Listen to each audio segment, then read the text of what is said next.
আসসালামু আলাইকুম বন্ধুরা, আপনারা দেখতে পাচ্ছেন আমার সামনে একটি কম্পিউটার বক্স যেটাকে বলি আমরা, সেটাই একটা যেটা আমি নিয়ে আসছিলাম কিছুদিন আগে ভাঙাড়ির দোকান থেকে। সেটাকে আমি এখন আজকে খুললাম। খুলতে মনে করেন আমার খুব খবর হয়ে গেছে যে এখানে দেখতে পাচ্ছেন পেছনে ক্যাবিনেটের কী অবস্থা। মানে কাঠের মধ্যে লাগানো ছিল, তারপরে এত বড় আকার জাম হয়েছিল, জম ধরেছিল যে এটাকে স্ক্রুড্রাইভার দিয়ে খোলা আমার পক্ষে অসম্ভব হয়েছে। পরে আমি এটাকে অন্যভাবে খুলেছি। কাঠের উপরে লাগানোই ছিল বিধায় হয়তো খুলতে পারছি, নাহলে খুলতে পারতাম না। আর এর সাথে আমি এখন বোর্ডটা টেস্ট করতেছি। দেখতে পাচ্ছি যে বোর্ডে পাওয়ার আছে, সামনে ডিসপ্লে আসতেছে, বাট এখানে পাওয়ার ক্যাপাসিটার, যেমন এই যে এটা পাওয়ার ক্যাপাসিটার, এটা ছিল না। আমি কেবল এটা লাগাইলাম আর অন্য অন্য টেস্ট করতেছি, দেখি কোথায় কি প্রবলেম আছে। এর পরের আপডেট আপনাদের আমি জানাবো। ধন্যবাদ বন্ধুরা। আপনারা দেখছেন যে বোর্ডটা আমি খুলে ফেলেছি। তো এই বোর্ডের কিছু ডায়াগনোসিস করলাম। ডায়াগনোসিস করার পরে এখানে আমি এই আইসিগুলো একটু চেক দিয়েছি। এই আইসিগুলোর নাম্বার হচ্ছে TDA 2030। আর এগুলো চেক দেওয়ার পরে আমি কিছু দেখলাম যে আমার এই দুইটা অলরেডি আইসি নষ্ট হতে। কীভাবে বুঝলাম?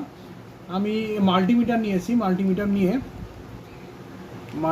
নিয়ে আমি আসলে এখানে ভোল্টেজ মাপার চেষ্টা করছিলাম যে এখানে আসলে কত ভোল্টেজ আসে। এখান থেকে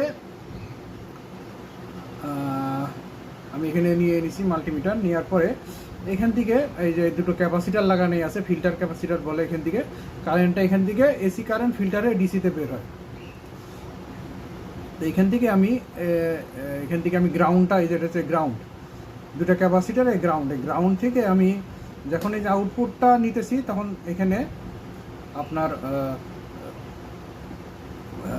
ভোল্টেজ এখানে শো করতেছে এখানে। আর অন্যগুলায়ও ভোল্টেজ শো করতেছে। এর থেকে দেখেন বুঝলাম যে এটা হচ্ছে আপনার শর্ট হয়ে গেছে। প্রত্যেকটাতে ভোল্টেজ আউটপুট হচ্ছে। এখানে আউটপুটে এটা, এই পিনটা হচ্ছে আউটপুটে আসলে কোনো ভোল্টেজ থাকবে না। কিন্তু এখানে ভোল্টেজ শো করতেছে। যার কারণে আমি বুঝতে পারলাম যে এখানে এই আইসিগুলো শর্ট বা নষ্ট হয়ে গেছে।